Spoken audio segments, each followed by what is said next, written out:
All right, so it's been a while since I've made a political type video, but I feel like this is a worth it subject to return on. Today I want to talk about Charlie Kirk. You know, I'm sure we've all seen the news by now, seeing as the day it happened, I couldn't scroll 2 swipes on any social media platform without seeing him literally get executed in broad daylight, which I believe is an issue in itself. By the way, our overexposure to violence online has clearly desensitized us as a society and has resulted in some serious moral decay. But that's besides the point. Charlie Kirk, a very well-known conservative commentator, probably best known for the debates he'd host on college campuses, was recently assassinated during one of his events at a campus in Utah. Now, although Charlie Kirk had plenty of views I vehemently disagreed with, seeing so many people on and off social media celebrate a political assassination in this country is horrifying. Hello, Internet. I regret to inform you that Charlie Kirk, co-founder of Turning Point USA, was shot in the neck while speaking at an event at Utah Valley University. Please join me in this moment of silence.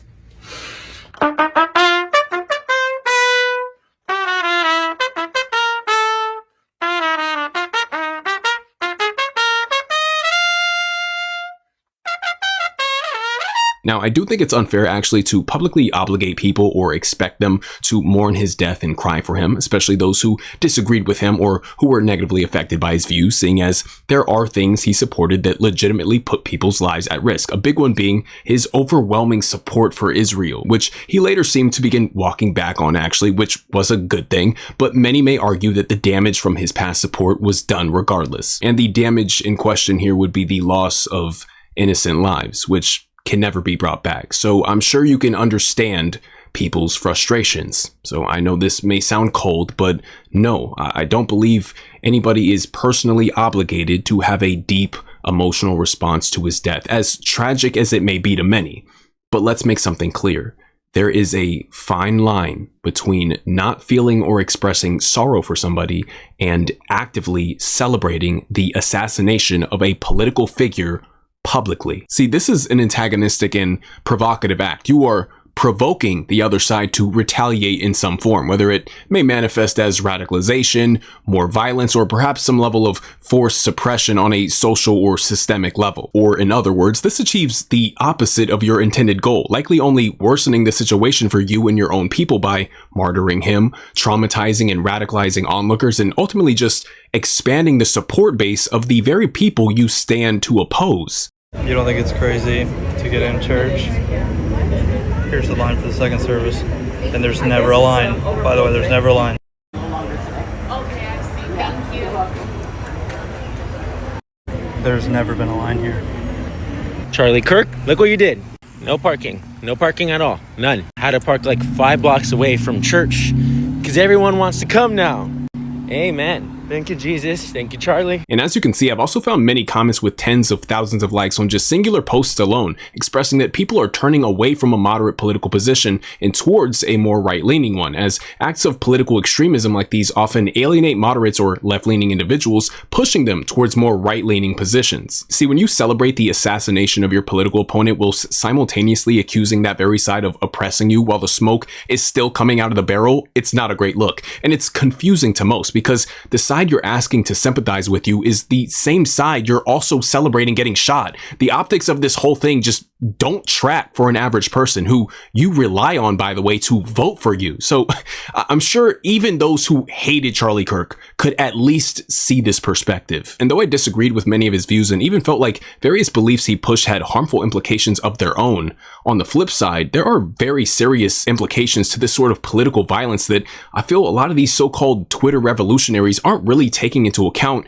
as they celebrate on social media. See, political violence can easily be exercised both ways, and it's easy to cheer it on when it's being exercised against those you oppose, but what happens when the pendulum swings back in your direction? Would you still cheer for political violence when it's the political figures you support who are being shot dead in broad daylight, or who may be too afraid to express themselves and fight for their own views in fear of threat of said violence? And would you still cheer for political violence if the monopoly on said violence was no longer in your hands? It's a very slippery slope, and it'll inevitably involve many of those you love and support having their lives taken from them, and the ones closest to those people will likely never be the same either. Once again, I'm not saying you even have to do so much as feel bad for the guy, but I'm really struggling to figure out the practical end goal for those who are celebrating a political assassination in our country. I'm especially struggling to understand those who are attacking his young children who witnessed their father get shot and die. I mean, they're too young to even understand the things he was saying and could have very well grown up to hold independent views of their own. Why is this something they deserve? This is a serious moral conundrum, and this line of thought is terrifying when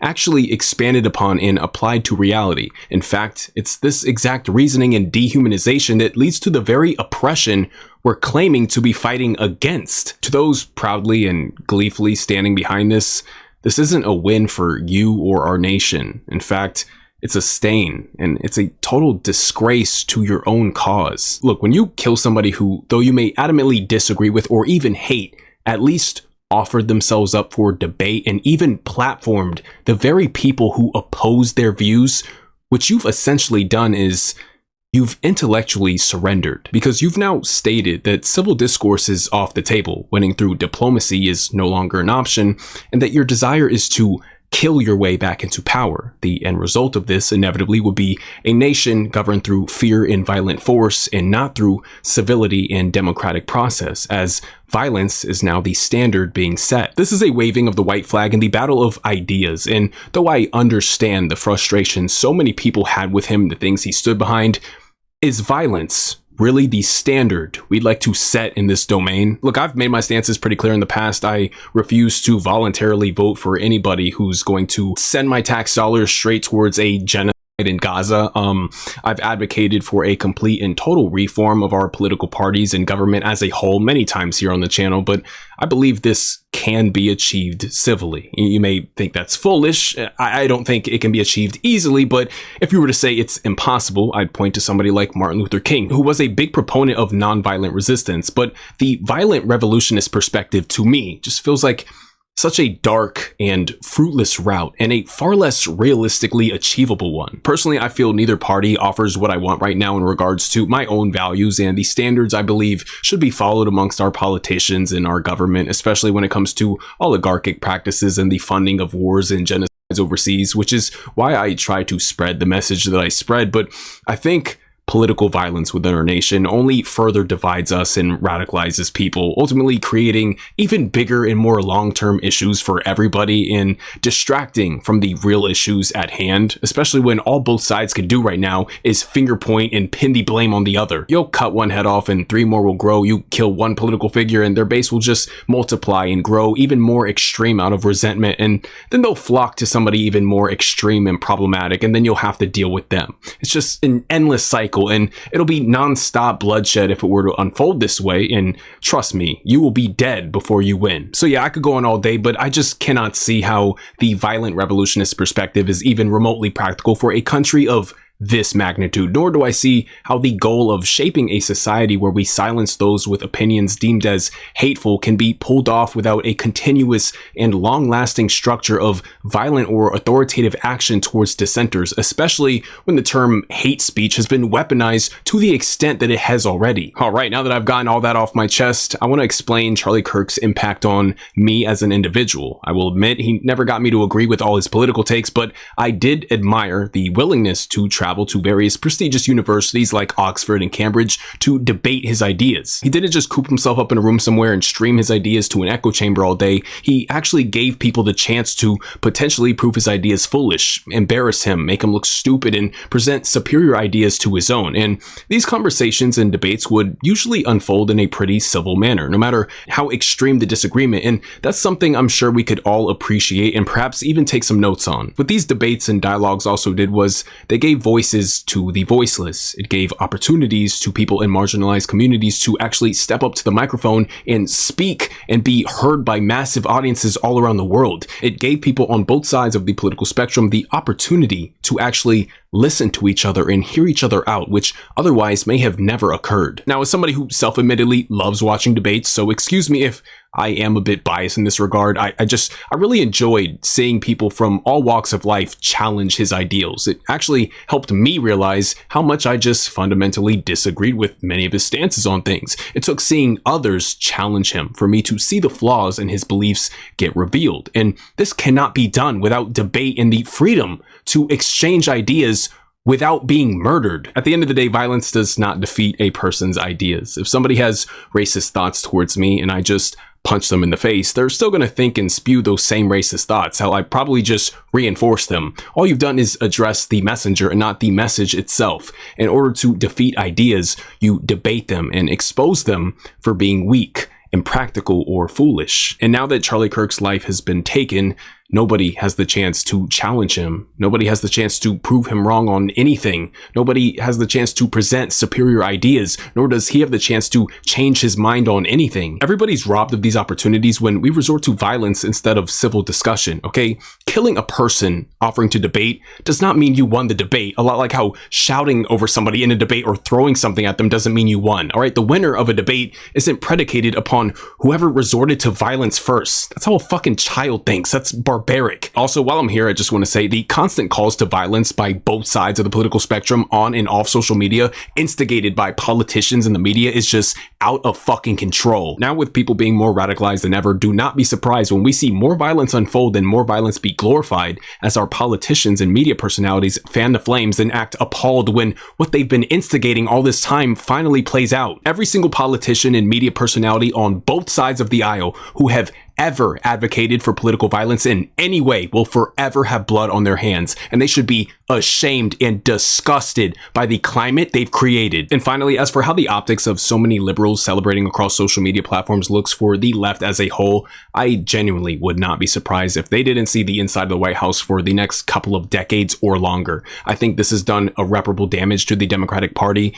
Their approval ratings were already quite low, and seeing as these people celebrating on social media are unfortunately associated with that side, I just do not see how they can recover. I think when people post stuff like this on social media, they can't even begin to understand how this reflects on the side they stand behind. And though they may take what they perceive to be a victory now, I believe this will only equate to countless losses in the future. And I understand I've been very critical of the modern Democratic Party in the past, and trust me, nothing's going to change anytime soon, but please never mistake my criticisms for hatred, all right? I wish to see the party improve, not burn to the ground. I don't relish in the future I foresee for them. I believe our country works best and is in its healthiest state when both parties are strong and capable of winning, because that's often when the most amount of people feel properly represented and like their values are being spoken for. And without that, our country only grows weaker and more people will feel like they have no side that can truly stand up for them. So yeah, just keep in mind, the more you play in the mud and publicly celebrate a political assassination whilst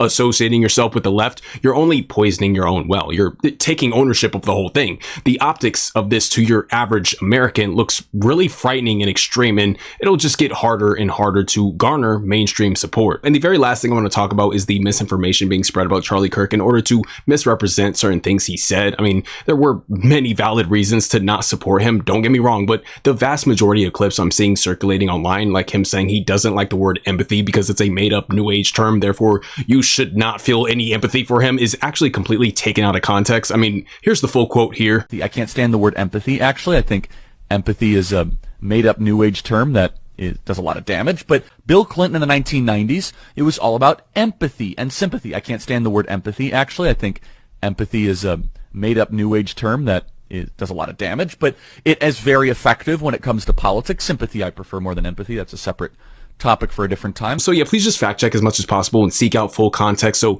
you can be properly informed and not taken advantage of. And yeah, guys, thank you all for watching. Comment your thoughts down below. Peace.